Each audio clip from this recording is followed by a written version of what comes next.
에베소서 4장 11절에서 16절 말씀입니다. 신약성경 313면입니다. 그가 어떤 사람은 사도로, 어떤 사람은 선지자로, 어떤 사람은 복음 전하는 자로, 어떤 사람은 목사와 교사로 삼으셨으니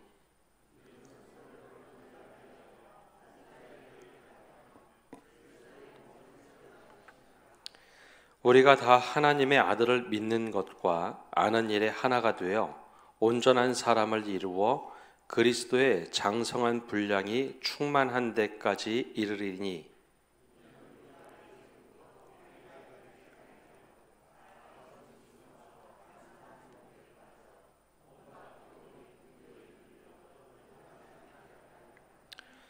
오직 사랑 안에서 참된 것을 하여 범사에 그에게까지 자랄지라. 그는 머리니 곧 그리스도라. 그에게서 온몸이 각 마디를 통하여 도움을 받음으로 연결되고 결합되어 각 지체의 분량대로 역사하여 그 몸을 자라게 하며 사랑 안에서 스스로 세우느니라. 아멘. 세상의 모든 씨앗은 땅에 떨어지면 가장 먼저 하는 것은 뿌리를 내리는 일입니다. 뿌리를 내리는 동안은 줄기가 자라지 않죠. 그뿐만 아니라 나무를 이식해도 그렇습니다. 나무를 이식하면 나무가 심한 몸살을 앓게 되는데 그 시간은 뿌리를 내리는 시간입니다. 나무를 이식하면 그 처음에는 줄기를 키우거나 나뭇잎을 내지 못하고 뿌리를 내리는 시간이 한참 걸립니다. 이 자연의 이치입니다. 그래서 뿌리를 키워야 하는 시간이 있고 줄기를 키워야 하는 시간이 있는데 우선순위는 뿌리를 내리는 시간입니다. 그래서 교회 처음 나온 성도들이 계시면 제가 늘 기도하는 것이 있습니다. 믿음의 뿌리를 잘 내리도록 도와주자라는 것이죠.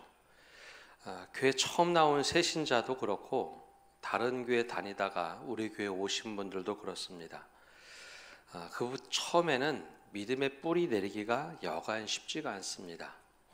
저는 목회자로 청년 이후부터 목회자로 살아가면서 여러 교회에 부임해서 사역을 했습니다.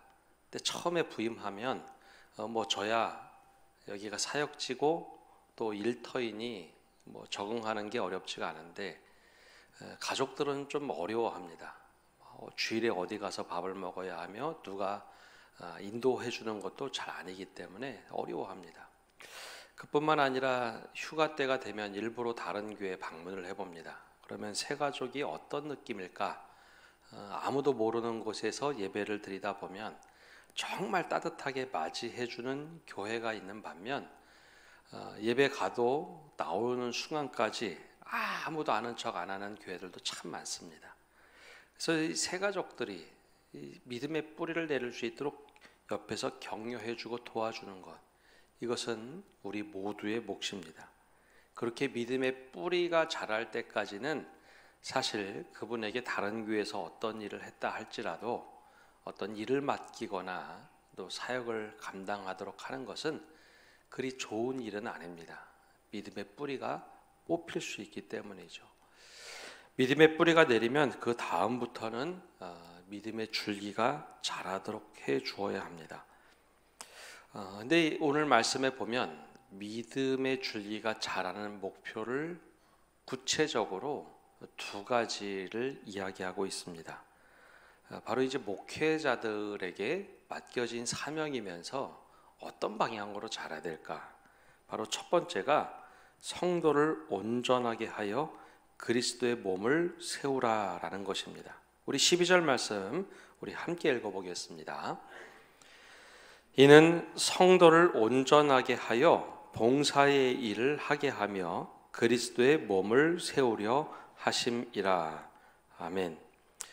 11절 말씀을 보면 여러 직분들이 나옵니다. 사도, 선지자, 복음 전하는 자, 목사와 교사, 이 모든 교회에서 지도자로서 부름을 받은 사람들이 해야 할 일이 있는데 성도를 온전하게 하여 그리스도의 몸을 세우는데 힘써라라는 겁니다. 근데 여기서 이제 성도를 온전하게 한다, 카리티스모라는 단어를 쓰는데요. 이 말은 다듬고 조정하고 하나님께서 원래 원하시는 자리에 그 사람을 배치하는 것, 이게 바로 이제 온전하게 하다. 영어로는 perfect라고 하는데요. 그 온전함입니다. 이게 목사가 해야 할 일 중에 하나가 성도를 조정하고 다듬고 하나님께서 원하시는 자리, 즉 교회의 자리에 들어가서 주님의 몸된 교회를 세우라라는 겁니다. 이 전통적으로 목회자 그러면 목양하는 사람으로 오랫동안 우리는 기억을 하고 있습니다. 영어에서도 패스터라고 쓰죠. 목자라는 의미로 씁니다. 그러면 이제 돌보는 일에만 목회자가 힘쓰는 것인가? 돌본다라는 것과 그리스도의 몸을 세워간다라는 것이 같은 부분도 있지만 다른 부분이 있습니다. 근데 오랫동안 목회자 그러면 영적인 꼴을 먹이고 성도들을 양육하고 성장시키는 것에만 초점이 맞춰져 있는 모습처럼 보여집니다. 근데 왜 그랬을까? 역사를 찾아보면 한국교회 초기에 기독교 신앙이 들어왔을 때 이 교회가 도대체 무엇인지, 교회에 온다는 것이 무엇인지 처음에 잘 알지 못했습니다. 뭐 기독교 국가야 2000년 정도의 역사를 걸쳐서 몸에 체득된 신앙생활이 있는데 우리나라의 경우에는 신앙이라고 하는 것이 절에 가는 일 혹은 무당을 찾아가는 일, 그런 일밖에 없었죠. 이 절에 찾아가는 것 매주일 규칙적으로 찾아가지 않습니다. 필요에 따라 가죠. 또 뭐 무속 신앙이라서 무당을 찾아가는 일, 필요할 때 급할 때 찾아가는 겁니다. 근데 교회로 복음을 듣고 교회로 모일 때 교회에 왜 매주일 나가야 되는지, 말씀을 왜 봐야 되는지 이런 것을 몰랐기 때문에 선교사들은 교인들을 돌보는 일에 최선을 다했고 또 목회자를 세워서 돌보도록 하는 것에 전심을 다했습니다. 그래서 자연스럽게 목양 그러면 성도들을 돌보는 일에 이렇게 열심을 냈습니다. 이 적어도 1980년대까지는 이랬습니다. 근데 그 중에 목회자가 해야 할 일이 도대체 이 목양만 있을까라고 의구심을 가졌던 분들이 있습니다. 나중에 뭐 복음주의 3인방이라고 불리던 목사님들인데 그 중에 대표적으로 사랑의 교회 옥하는 목사님이라든지 온누리교회 하용조 목사님 같은 분들이 처음으로 제자 훈련이라는 것을 한국 교회에 소개를 하기 시작했습니다.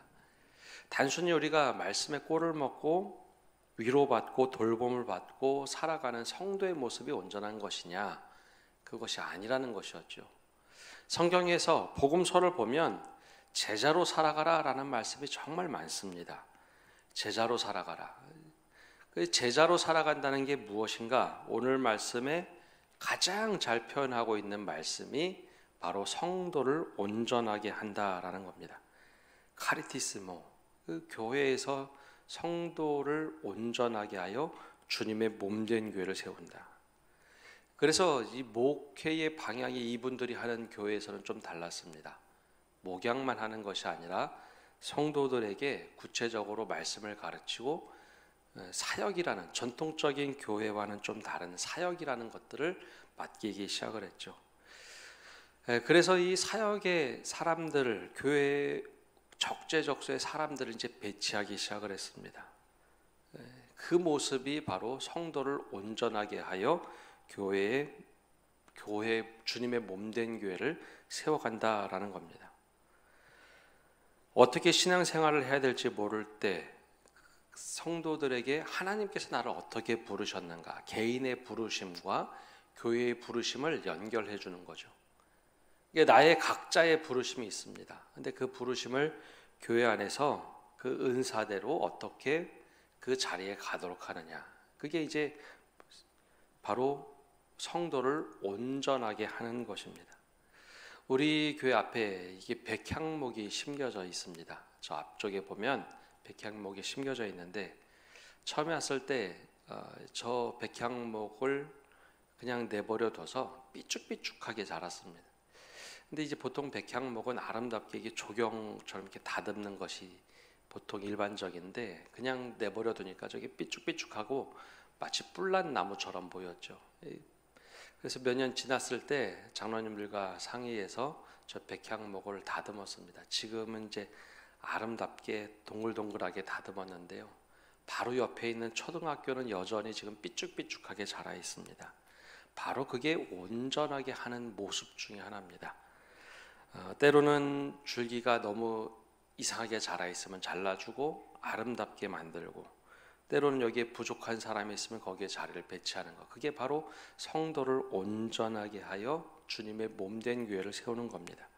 근데 바로 이 온전함 속에는 이따 다시 한번 말씀드리겠지만 봉사를 통해서, 성도의 봉사를 통해서 온전하게 한다라는 겁니다. 그래서 그 말씀 12절 말씀의 순서를 보면 성도를 온전하게 하는데 목적이 있는데 그 과정은 바로 봉사일을 통해서 그리스도의 몸을 세워가는 겁니다. 근데 이 일에는 온전함 속에 서로 부딪히고 깎여가는 게 있습니다. 신앙생활 혼자 주님만 이게 독야청청 믿는 게 아니라 성도들끼리 이렇게 부딪히다 보면 깎여가고 다듬어지는 게 있죠. 처음에는 모관한 대로 내가 원하는 대로 삐쭉삐쭉하게 있지만 서로 부딪혀가면서 다듬어져 가는 과정. 그래서 목회자들이 그 과정 속에 주님의 몸된 교회를 세워가도록 성도를 온전하게 조화롭게 세워가는 겁니다. 이 장로님들과 함께 우리 교회도 인사를 하는데요. 전체적인 그림을 볼 수 있는 자리가 사실 목회자의 자리입니다. 부목사로 있을 때도 제가 이제 어떤 위원회 사역을 하면 이 위원회 사역을 어떻게 할 것인가, 성도들 막 배치하고 같이 장로님들과 상의해서 이 자리를 넣게 하는 과정이 있었습니다. 근데 제가 예전에 사역했던 교회도 11개의 위원회가 있는데 생각이 다 다릅니다. 목회자도 생각이 다르고 장로님들도 생각이 다르고, 그 조율하는 시간을 굉장히 오래 가졌습니다. 즉 각 위치에 따라서 바라볼 수 있는 시각이 다르기 때문이죠. 근데 이제 담임 목사로 와 있다 보니까 전체 균형을 되게 중요시 여길 수밖에 없는 상황입니다. 한 부서가 잘한다고 교회가 건강한 것 아니거든요. 전체를 보면서 조율해가고 조정해가는 것, 이게 바로 성도를 온전하게 하고 봉사일을 하며 주님의 몸된 교회를 세워져 가는 겁니다. 근데 이때 개인의 성숙함이 필요하더라라는 것이죠. 오늘 말씀 13절을 보면 또 다른 온전함을 이야기하고 있습니다. 그럼 그 온전함은 무엇일까요? 13절 말씀 우리 함께 보겠습니다. 13절 말씀 준비 안 됐어요? 그러면 우리 13절 말씀 제가 한번 읽어보겠습니다. 13절은 우리가 다 하나님의 아들을 믿는 것과 아는 일에 하나가 되어 온전한 사람을 이루어 그리스도의 장성한 분량이 충만한 데까지 이르는 겁니다. 아는 것과 믿는 것이 하나가 되어서 온전한 사람이 되도록 하는 것. 그래서 그 온전함이 어디까지 자라야 되느냐? 개인적으로는 그리스도의 장성한 분량, 거기가 충만한 데까지 믿음이 성장해야 된다라는 것이죠. 이것은 이제 개인이 해야 할 일입니다. 여러분, 믿는 것과 아는 것이 하나가 된다는 것, 너무나 당연한 것 같죠? 근데 이것이 하나가 되기가 쉽지가 않습니다. 예를 들어서 제가 좀 말씀을 드리면,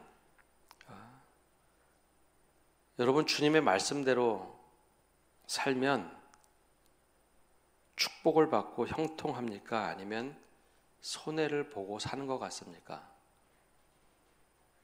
주님의 말씀대로 겸손하게 살고 섬김으로 살면 사람들이 존중해 줍니까? 아니면 사람들이 무시를 합니까? 주님의 말씀대로 오른뺨을 맞았다 칩시다. 그럼 왼뺨을 돌려대라. 그렇게 하면 모든 일이 형통으로 풀려집니까? 아니면 억울한 일이 더 많이 생깁니까? 아는 것과 믿는 것이 하나가 된다는 것이 쉽지가 않습니다. 현실에 상황이 녹록지 않기 때문입니다. 이것이 하나가 되는 것이 주님의 장성한 분량한 데까지 이르는 삶, 즉 온전한 삶입니다. 예수님이라고 그러지 않았을까요? 예수님의 어린 시절은 성경에 별로 나오지 않습니다. 한 2번 정도만 기록되어 있죠. 그런데 예수님의 이제 성장한 공생의 삶은 좀 다릅니다. 하나님께서 무엇을 아시는지 다 알고 있던 예수님이 이 땅에서 메시아의 삶을 사는 것, 그 아들의 삶을 살면서 얼마나 고민이 많았을까요? 다 아버지의 뜻이니까 그냥 무조건 할 수 있는 그런 일들이 많지는 않았습니다. 그래서 예수님께서 마지막 십자가 지시기 전에는 얼마나 간절히 기도를 했는지 눈물이 핏방울처럼 떨어졌다고 했죠. 그때 했던 기도가 아버지여 이 잔을 내게서 옮기시옵소서였습니다. 아버지의 뜻은 다 아는데 정말 하기가 힘들다. 그 뜻이죠. 그래서 아는 것과 믿는 것. 근데 아버지를 온전히 신뢰하기 때문에 아버지여 그러나 내 원대로 마시옵고 아버지의 뜻대로 하옵소서. 이게 아는 것과 믿는 것이 하나가 된 삶입니다. 주님도 굉장히 힘들게 메시아 사역을 감당을 했습니다. 근데 그 그리스도의 장성한 분량에 충만한 데까지 우리의 믿음이 성장하는 것, 그게 바로 온전한 사람이 되는 겁니다. 믿음의 온전한 사람이 되는 것. 이게 내 뜻으로만 다 이루어지는 게 아니라 하나님의 뜻대로 살아가는 것. 바로 이 두 온전함이 만났을 때 성도의 온전함이 이루어집니다. 온전한 성도가 되는 것, 때로는 내가 원하는 자리, 원하는 사역이 아니고 그 자리에 내가 들어가서 섬김으로 온전해지는 성도가 되는 것. 그게 두 가지가 다 이루어질 때 교회라는 공동체가 건강해지는 겁니다. 성도를 온전하게 하여 봉사의 일을 하게 하는데 때로는 이 섬김을 통해서 하는 일이 쉽지가 않습니다. 봉사의 일을 통해서 성도가 온전해지고 그리스도의 몸을 세워갑니다. 근데 봉사일을 한다는 게 도대체 어떤 것일까요? 이 디아코니아라고 하는 이 봉사는 말 그대로 섬김으로 이루어지는 겁니다. 말씀대로 섬겨보는 것. 그래서 여러분 성경 말씀을 볼 때는 이 말씀을 내 안에 깊이 뿌리를 내리고 이 말씀의 은혜를 쫙 받고서 살 때는 온전해지는 사람입니다. 믿는 것과 아는 것이 어떻게 하면 내 안에서 하나가 될까? 내적인 씨름도 있어야 하고 고민도 있어야 합니다.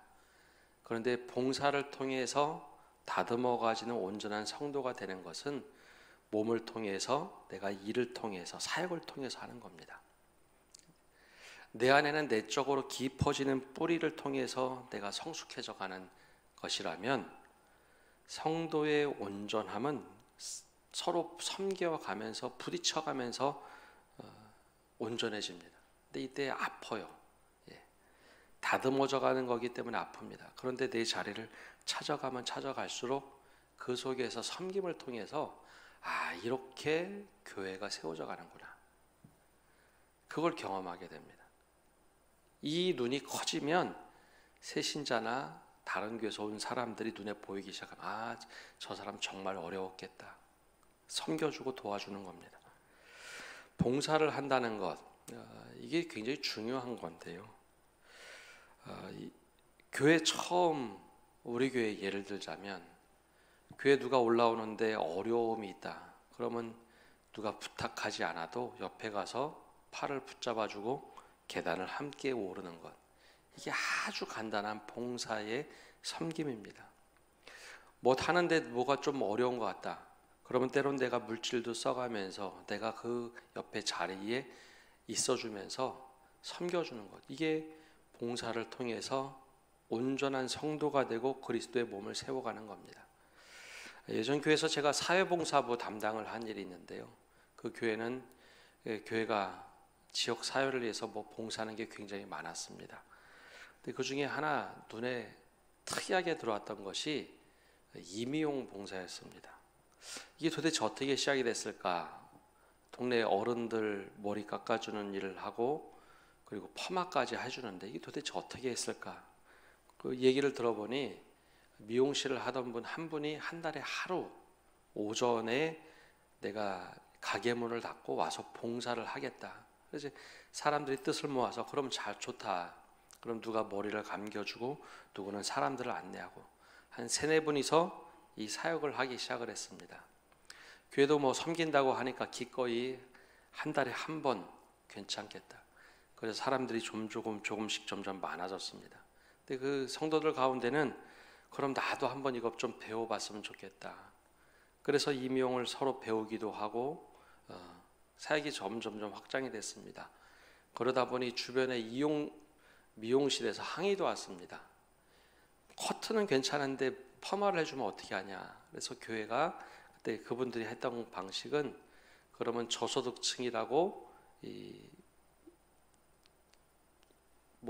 증서가 있는 것 같습니다. 그거를 가져오면 그분들 한해서 60대 이상 퍼머를 동네 분들 해주겠다. 미용실에서도 야, 그 정도면 참 좋겠다. 그래서 그 사역을 서로 그냥 알아서 야, 이게 섬기는 일 얼마나 행복한 일인지. 그래서 나중에는 제가 맡았을 때는 이게 사역이 커져서 2주일에 한 번씩 그리고 또 요양원도 다니면서 이분들이 봉사하는 것을 봤습니다. 이게 바로 서로 봉사하면서 주님의 몸된 교회를 온전해져서 세워가는 겁니다. 그럴 때 이 2가지 결과가 있습니다. 하나는 내가 그리스도의 장성한 분량한 대로 온전하게 세워졌을 때 14절과 같은 결과가 나옵니다. 14절 우리 함께 읽어보겠습니다. 이는 우리가 이제부터 어린아이가 되지 아니하며 사람의 속임수와 간사한 유혹에 빠져 온갖 교훈의 풍조에 밀려 요동하지 않게 하려 함이라. 믿는 것과 아는 것이 하나가 되면 어린아이처럼 투정을 부리지 않습니다. 사람의 속임수, 간사한 유혹, 온갖 교훈의 풍조에 막 밀려서 요동하지 않는 것, 믿는 것과 아는 것이 하나가 될 때 가능합니다. 2번째, 성도의 온전함을 이루어가는 것은 15절과 16절에 이렇게 말씀하고 있습니다. 우리 함께 읽어보겠습니다. 오직 사랑 안에서 참된 것을 하여 범사에 그에게까지 자랄지라. 그는 머리니 곧 그리스도라. 그에게서 온몸이 각 마디를 통하여 도움을 받음으로 연결되고 결합되어 각 지체의 분량대로 역사하여 그 몸을 자라게 하며 사랑 안에서 스스로 세우느니라. 아멘. 처음에는 목회자들이 이 주님의 몸된 교회를 위해서 성도의 온전함을 위해서 그 자리에 배치하고 막 다듬어가는 일을 했다면 이게 어느 정도 교회가 건강해지고 주님의 몸된 교회가 되면 사랑 안에서 스스로 세워가고 또 자라가는 겁니다. 이게 교회의 건강한 줄기가 되어져 가는 과정입니다. 이 안에 들어와서 우리 함께 다듬어가지고 서로 세워가자. 이게 주님께서 원하시는 교회입니다. 사랑 안에서 스스로 세워져 가는 거예요. 우리 교회가 올해도 더욱더 이 줄기가 든든해져 갈 때 내가 그리스도의 장성한 분량한 대로 아는 것과 믿는 것이 하나가 될 뿐만 아니라 성도의 온전함을 이루어서 이 안에 사랑 안에서 스스로 서로 세워가 보자. 그래서 서로 각자 다양한 사람들이 잘 다듬어져서 이 교회를 세워가는 것. 그렇게 세워져 갈 때 또 100년을 준비해가는 교회가 되리라 믿습니다. 이 믿음을 가지고 올 한 해도 사랑 안에서 서로 세워져가는 성도들 되시기를 바랍니다. 기도하겠습니다.